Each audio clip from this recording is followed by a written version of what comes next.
What's up, YouTube? We are back with another video. Yeah, you guys. What's up, y'all? All right, y'all. So on this video, we're going to be going over, we got 8 tips for you guys on why you may be struggling right now in 2024 with hiring.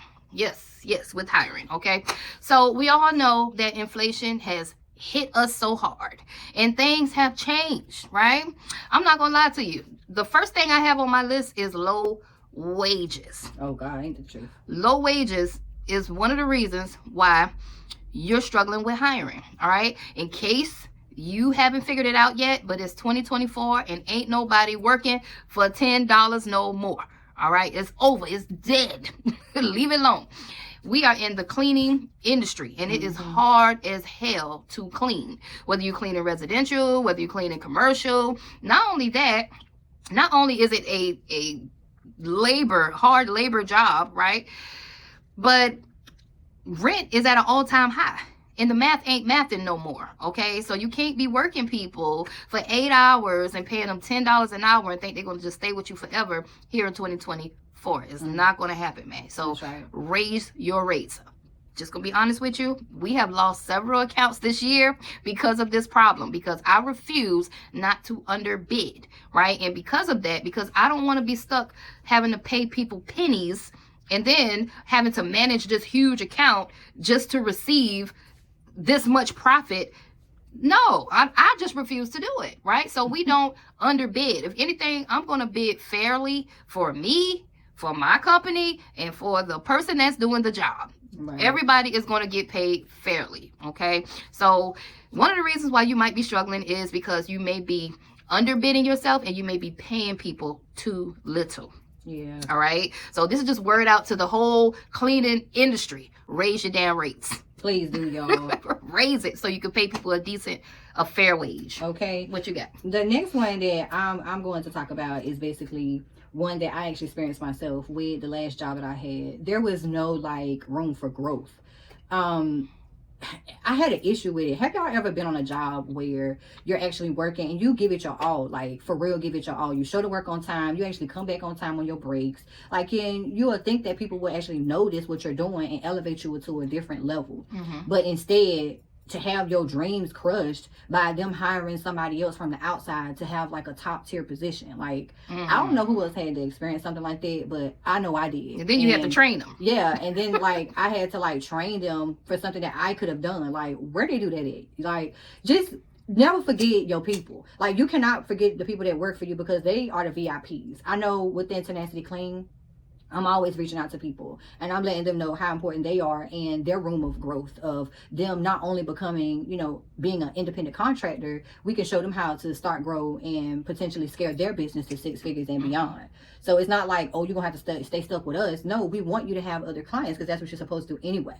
So you come through Tenacity and we're going to show you how to do everything that you need to do. Hell, we've even given our contractors clients. Right. Okay, so it's it's a different culture, it's a different vibe over here, right? And we do things like this because we've worked for crappy cleaning companies before and we're never acknowledged. Nobody ever really cared about our well-being, or nobody really cared about our finances, or nobody would even give us the knowledge on how to do better financially, mentally, spiritually in life. Okay, so that's one of the things that we incorporate in our company for our people. Okay, so definitely, yeah, that was a good one. I like that one. The next one I got on my list though is high turnover rate.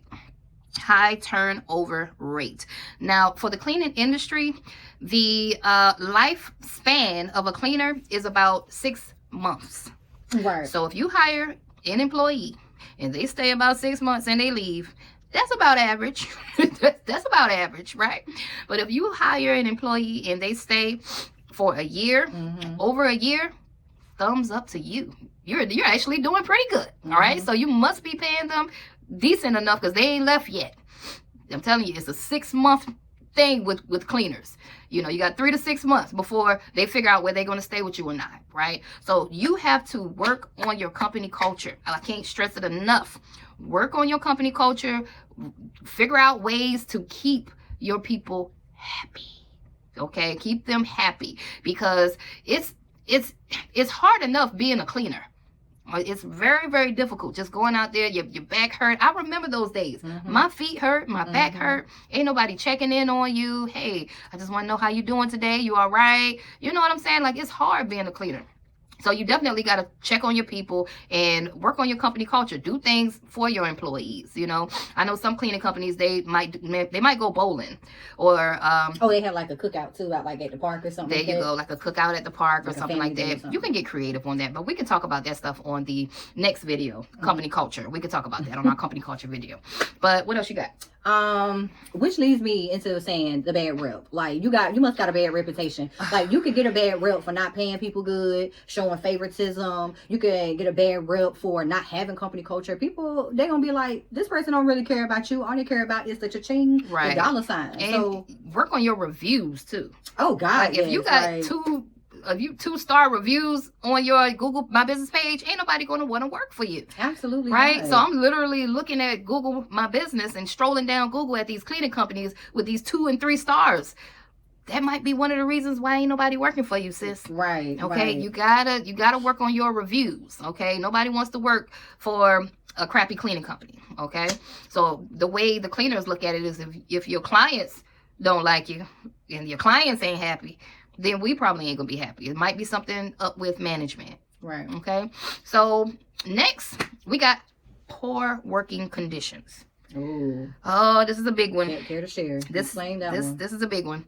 So nobody wants to work under poor working conditions. I remember when I was a employee at a hotel, and it used to piss me off because they would give us all of these rooms, and I'm like, yo, y'all must don't know that it's impossible for me to do all of the things and with excellence. That's right. Okay, with excellence. Right. Because, we'll get little write-ups and stuff like that if it's not done with excellence. And they will give you 30 minutes per room, right? So what used to piss me off is, the person is creating all the rules. They've never physically done the work. So they're just writing the rules down. And like, well, they should be able to do it, right? Not knowing that, okay, so what if it's holes in the sheets, or what if it's no linen downstairs and now I have to wait on my linen? And, we were experiencing little problems that were keeping us from getting our job done. And that led me to quitting the job, okay? Because nobody wants to work under poor, stressful conditions, all right? Especially when you're working in environments and everybody know that one person that they just can't stand on the job. Right. You like, I hope that don't come to work today. I hope she don't be there tomorrow. So it's always like the workplace drama, catty stuff. Nobody wants to work under those conditions. Maybe you might send someone to a warehouse, it's too damn hot. It don't have any water for the employees to drink. Like, little stuff like that can lead to people quitting on you. For real. And when they quit, they gonna go tell everybody. And now the word has gotten out to the town how your business operates. That's right. Okay, so and not only that, but if they're an employee and they're not given the equipment to get the job done properly, that can lead people to quitting on you. Okay, so this might be one of the reasons why you're struggling with hiring, because all the people that are leaving, they're going out there, they're spreading the word on how bad this position is, right? Word gets around town, people ain't really messing with you like that. You don't want that. Right. You don't want that. Well okay. Said, well said. So make sure that the conditions are not poor. And this is why I like to work for people that have cleaned before. Okay, because I'm one of those managers where to this day, me and Tamika will still get out there and we'll go clean an account. We had to do it not too long ago. When was it? When we had to clean that Airbnb because people were complaining about the Airbnb. And we said, okay, let's just go out there and clean it so we could see what they're talking about. And when we got out there, man, we was like, damn, it ain't nowhere to park. I mean, we got to take the linen, the dryer not working. I was like, oh, okay. Right. Now I have to upcharge this client. Now I see why my team is upset. Okay. But had I not went out there and got that experience for myself, or we could have just took their word for it. But, it's nothing like that good experience, getting that experience. What I can say is I noticed when I first came here, sometimes you may not even know where to post. for your like your message of who you're trying to attract. You have to understand who you're trying to attract, because who you're trying to attract and the platform that you're going at, like where you're going at. Like I know a lot of people say it's a bad rep for Indeed, and some people it actually works for, and some people they go to it's just a lot of places that people go to try to find workers. But you have to look at what you're saying to actually attract them. Like the job description, you got to be very clear on what it is. So if you're trying to hire a employee, guys, you have to say the wordplay that attracts an employee. Far as benefits, you know, people love benefits. When it comes to vision, health, dental, all that stuff, paid vacations, you know, these are things that they can actually be drawn to. And then if you're looking for independent contractors, now you need to talk that lingo, far as vendor application, you know, far as do you have a, you know, an EIN number, insurance, general liability, your own workers' supplies, comp, your own supplies, like things that are speaking to them. And you got to make it sound exciting. Like what image, like what is your brand like for people to want to come and work for you? You understand? So you got to want to attract the right person. That's basically what it is. And you have to have the right wordplay to get them. That is correct. All right, that was a good point, girl. All right, so next I got on the list, inadequate training. All right, so I actually had hired a mother and a daughter one time, and you remember that couple that they worked one day and they went through training with us, and then this was a long time ago. We had hired 2 employees and they went through some training with us, and they were like, we can't do this. They said we can't do this, and we were like, wow, what happened? What happened with the training? So we sent her with one of our inspectors, and they said, if that's the way that you guys train, we don't want to be a part of this company. And I was like, damn, well, what did she do? She was like, she said, well, first of all, she took bleach and she sprayed the shower curtain, and then she just left it there, and just told us that just to let it drip inside of the tub. So now when the guests come in, they got bleach all on their feet. Like, she didn't say rinse it or anything. Like, it was little stuff that she was pointing out to us the way she was training that day. And we were like, wow. Yeah. So she left. She left. She left our company. And she was like, no, you guys need to get another trainer. And matter of fact, I think she was actually a trainer at her last company. So you never know. She might have been trying to get that position too. You know what I'm saying? Yo, so long story short, could have been trying to get the position. Like the person that we had, like, and I feel like sometimes people have a fear of somebody new coming in, and y'all know how it gets sometimes, where people might feel like, oh well, I don't want this person to have a position, so I'm about to sabotage the whole situation. So I think that's what it was, and.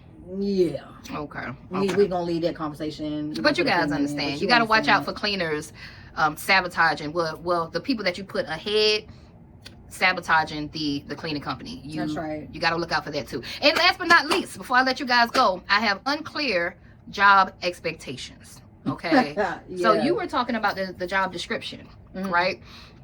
It goes back to the job description, right? And then after the job description, you have to reiterate, because they not going to read everything. Some of them don't. They're not going to read all of the things, right? So at the job interview, you need to reiterate everything that's on the description so that these people know what they're signing up for. Okay? They need to know. They need to know. Be very clear on what it is and what the pay is, on when they're going to get paid, your company culture. You want to give people clear expectations so there's no room for, oh my gosh, I didn't say that. Almost like a service agreement. You want to cross every T, you want to dot every line to let them know, hey, I don't have any questions. I completely understand what I'm applying for. I understand my job description, what I'm supposed to be doing. I'm not going to be doing like 4 or 5 people jobs, because you can't have, you know, your independent contractor send them out on a walkthrough. Like, we just had an incident where we sent a contractor out on a walkthrough, and the lady actually wanted maintenance. So now the contractor turns into the maintenance. You know, like you people don't be signing up for that. Like, you have to really be clear with people and say, this is what we have going on and I want you to do this. Because if it's out of the job description, of course they can reject it, because they can say, hey, this was not in my service agreement, so I don't have to do it, right? So you want to be clear with people. Right. With that being said, we're gonna let you guys go. I hope we was able to shed some light on this video. If you were able to get any value from this video, you know what to do. Hit that little like button right there and leave us some comments down below and let us know what are some things that you're struggling with right now when it comes to hiring. Okay, we want to know. Drop some information down below. We want to know what you guys are struggling with right now when it comes to hiring your employees or getting some contractors to work for you. Yeah, let us know, y'all. All right, until then, see you on the next video. Peace.